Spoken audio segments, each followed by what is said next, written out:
Ce n'est jamais la révolte qui met un leader en péril. C'est la réussite qui déclenche la véritable menace. L'histoire ne condamne pas les cris ni l'audace. Elle ne frappe pas les discours, mais la preuve que ces discours deviennent réalité. C'est l'action victorieuse qui inquiète le système, pas la simple contestation. Prenons un exemple. Dans le mouvement des droits civiques aux États-Unis, les discours de Martin Luther King n'inquiétaient pas tant que cela le système en place.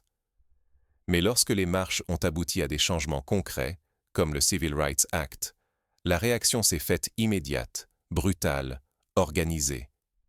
Les menaces, les intimidations et même les assassinats se sont multipliés. Ce n'est pas le rêve qui dérange, c'est sa concrétisation.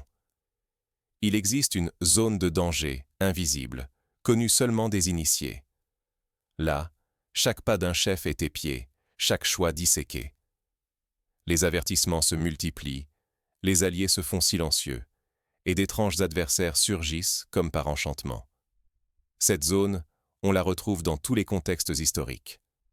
Lorsque Nelson Mandela sortit de prison et que ses idées commencèrent à devenir des actions structurées, le régime sud-africain a redoublé d'efforts pour le discréditer, l'isoler, l'empêcher d'agir. Avant cela, son nom était connu, mais il ne représentait pas une menace immédiate. Tout change lorsque le rêve prend chair. Ibrahim Traoré avance aujourd'hui au centre de cette zone. Il n'est pas visé parce qu'il ose parler ou mobiliser les foules. Il l'est parce que ses décisions, peu à peu, redéfinissent le réel. Le changement n'est plus une promesse, c'est une méthode en marche. On retrouve ce même schéma dans l'histoire de Patrice Lumumba au Congo. Tant qu'il plaidait pour l'indépendance, il était toléré, parfois même utilisé comme contrepoids. Mais le jour où il prit le pouvoir, où il commença à mettre en œuvre des réformes, la réaction internationale fut immédiate. À ce stade, la menace ne vient ni de la ferveur populaire, ni des slogans. Elle naît lorsque l'exemple devient contagieux, lorsque d'autres se surprennent à imaginer, puis à tenter l'impossible. L'histoire ne craint pas la colère, elle craint la cohérence, la naissance d'un modèle capable de fissurer l'ordre. Regardez le printemps arabe. En Tunisie, c'est lorsque la contestation a abouti à la fuite du président Ben Ali que la peur s'est propagée dans les autres pays. Soudain, l'exemple tunisien devenait une méthode, une possibilité réelle. L'Égypte, la Libye, la Syrie. Tous ces régimes ont senti la menace non dans les cris, mais dans la concrétisation du changement.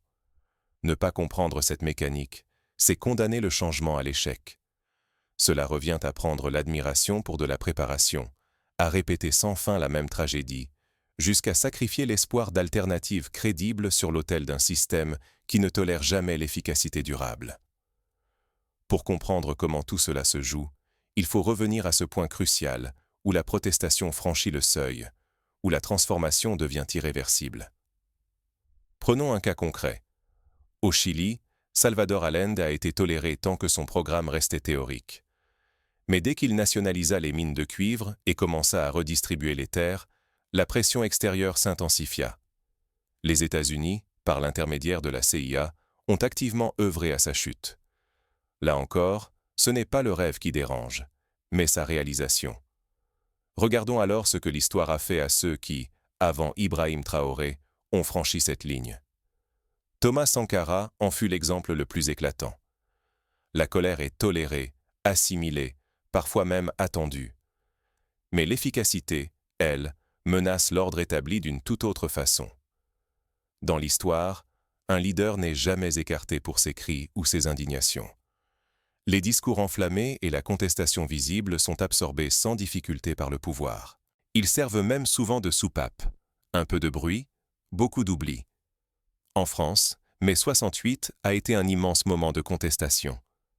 Mais tant que la colère restait dans les rues, le pouvoir pouvait attendre l'épuisement du mouvement. Ce n'est que lorsque des réformes structurelles ont été réclamées et amorcées que le système a réagi, parfois de façon brutale, parfois par la récupération. Mais tout bascule quand la dissidence franchit un seuil. Elle cesse d'être symbolique.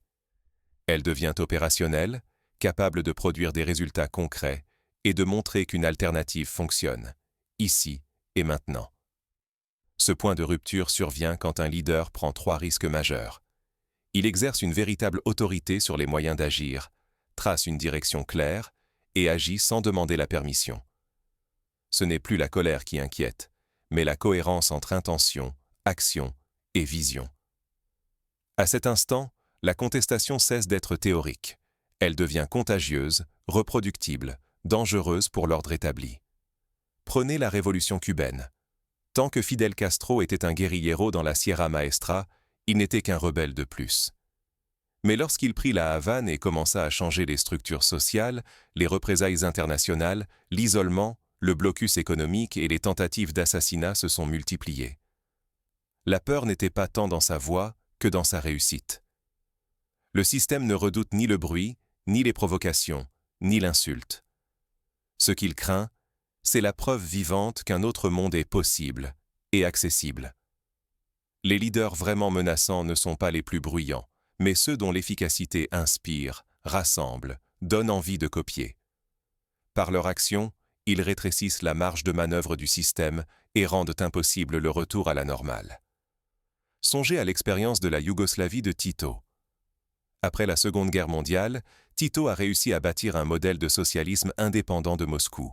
Cela a inspiré d'autres pays, et l'URSS a tenté de le neutraliser par tous les moyens, car son exemple démontrait que l'Union soviétique n'avait pas le monopole du socialisme. Croire que tout commence par des cris, c'est se tromper de cible.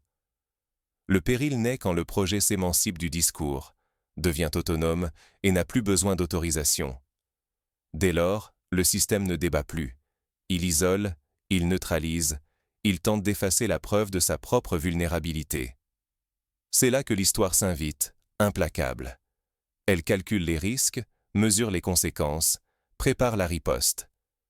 Si l'on confond bruit et efficacité, on sous-estime la violence de la réaction. On prépare, sans le vouloir, l'échec de tout progrès durable. Mais où se trouve exactement cette ligne rouge ? Quel est ce moment précis où la dissidence, de tolérer, devient insupportable pour l'ordre en place ?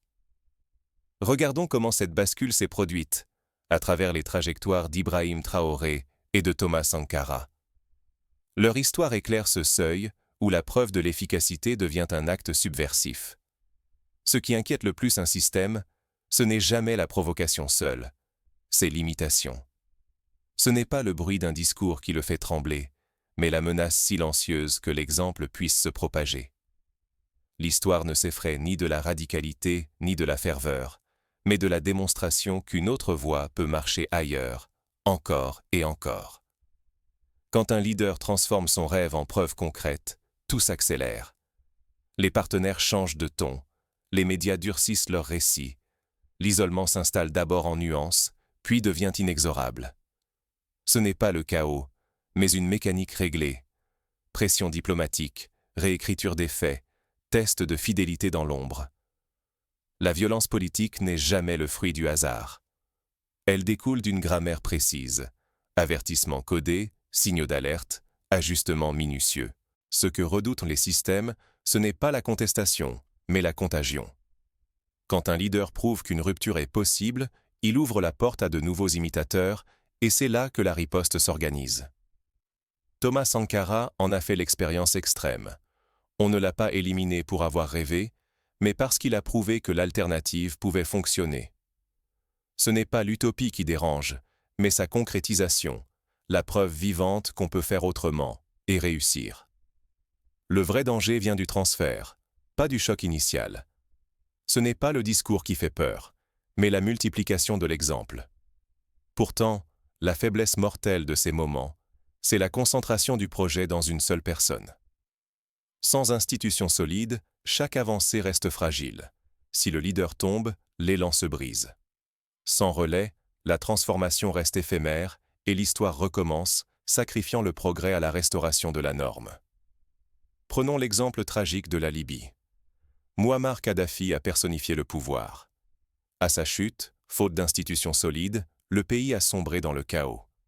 Le projet n'a pas survécu à la disparition de son porteur. Ignorer cette logique, c'est condamner chaque tentative au même sort.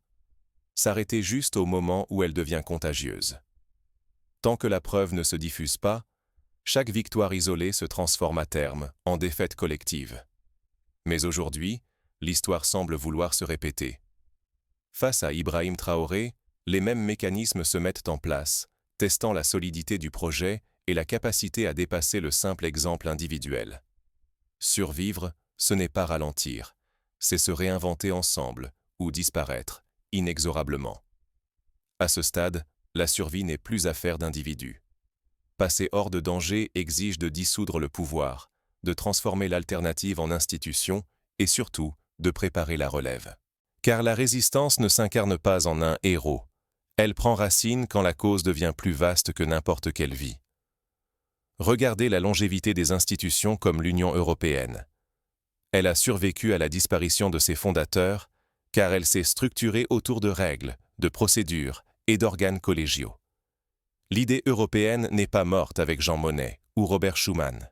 Elle a traversé les décennies parce qu'elle a été institutionnalisée. Ceux qui réussissent à décentraliser, à institutionnaliser et à semer leur cause dans la société bâtissent une force bien moins vulnérable. L'histoire est implacable. Un projet qui dépend d'une seule voix peut être décapité en une nuit. Mais une cause ancrée dans des structures, portée par des relais autonomes et une idéologie partagée, traverse les tempêtes. À ce prix seulement, la preuve résiste à la répression et l'espoir survit au silence. Il ne suffit pas de défier l'ordre établi ou d'électriser la rue. Le vrai test, c'est la maturité collective, la capacité de coordonner l'effort au-delà des cercles, de créer des alliances régionales et de tisser l'alternative dans la vie quotidienne. Quand la cause ne repose plus sur une figure, mais sur 1000 mains qui la portent, le système perd sa cible, l'étouffement se complique. Exemple, l'abolition de l'apartheid en Afrique du Sud n'a pas été l'œuvre d'un seul homme. Derrière Mandela, il y avait l'ANC, des syndicats, des églises, une société civile organisée. La maturation collective a permis la survie et le succès du projet, malgré l'emprisonnement et la disparition de nombreux leaders. Pourtant, combien de mouvements brillants mais éphémères, incapables de s'institutionnaliser. Sans cette étape, toute transformation reste fragile, exposée à la décapitation et surtout à l'effacement. L'admiration vouée à un leader ne protège pas un projet du retour tragique du passé. Seule une structure robuste, capable d'absorber les chocs, peut transformer l'élan en héritage. Car l'histoire ne punit pas l'espoir, elle frappe la fragilité. Ce n'est pas l'ambition qui est visée, mais la faiblesse de la préparation. Le défi, c'est de traduire la force initiale en organisation durable, d'empêcher que chaque cycle recommence à zéro. Refuser cette maturation, c'est offrir au système les armes de la division et du temps. Alors, comment agir pour institutionnaliser l'alternative? Que doit faire l'environnement politique au sens large pour briser le cycle et garantir une transformation durable? Il existe des étapes concrètes. Premièrement, il faut formaliser des règles claires de succession. Deuxièmement, organiser la transmission du pouvoir et des responsabilités à différents niveaux, afin que la relève soit toujours prête. Troisièmement, créer des organes indépendants capables de fonctionner en l'absence du leader initial. Les exemples d'hier et d'aujourd'hui imposent de regarder au-delà de la fascination. Il faut examiner, concrètement, comment une cause franchit le seuil de la survie pour s'ancrer dans l'histoire. On peut s'inspirer du modèle des partis politiques européens, où les idées survivent parfois à leurs fondateurs sur plusieurs générations. Les sociaux-démocrates suédois, par exemple, ont bâti une structure capable d'absorber les chocs de la vie politique, de renouveler sans cesse leur cadre et d'adapter leurs principes aux réalités changeantes sans trahir leur essence. L'admiration ne protège jamais. Seule la préparation transforme l'élan en survie. Tant que nous restons fascinés par le courage d'un homme, nous oublions que l'histoire ne récompense pas l'audace, mais la capacité à bâtir ce qui lui survit. C'est la routine tragique. Lorsque le charisme d'un leader devient irremplaçable, sa cause meurt avec lui. Voilà pourquoi il faut révolutionner l'architecture politique. Ce n'est plus l'époque de l'héroïsme solitaire, mais celle de l'isolation systémique. Renforcer les institutions, instaurer des garde-fous pour que la rupture ne dépende jamais d'un seul individu. Changer le récit ne suffit plus. Il faut changer la manière dont le pouvoir circule, dont le progrès se perpétue. Ne laissons plus un leader porter seul l'avenir. Le véritable engagement populaire ne se mesure pas à la ferveur d'une foule, mais à la capacité de transformer l'enthousiasme en institutions solides, capables d'absorber les chocs et de résister aux contre-attaques. L'histoire l'a montré. Sans consolidation, chaque avancée devient cible, chaque espoir, exception condamnée. La coordination régionale n'est pas un luxe, c'est une nécessité vitale. L'isolement, politique ou stratégique, rend chaque victoire éphémère et chaque expérience risquée. Se coordonner, c'est briser le piège de l'encerclement, mutualiser les risques, offrir à la transformation une profondeur impossible à atteindre seule. Les histoires individuelles ne sont que des briques. Seul le mur collectif les protège. Le panafricanisme n'est pas un slogan, mais une stratégie de survie. L'union n'est pas une option morale, mais la meilleure forme de prévoyance. Elle insule les trajectoires, rend les ruptures contagieuses, transforme chaque tentative isolée en mouvement irrésistible. Tant que l'unité reste formelle, la fragilité persiste. Dès qu'elle devient structurelle, la vulnérabilité recule. Sans passage à l'action collective et institutionnelle, nos avancées resteront des parenthèses, sitôt ouvertes, sitôt refermées. Admirer un leader, c'est préparer son échec. Bâtir des institutions, c'est préparer la survie de la cause.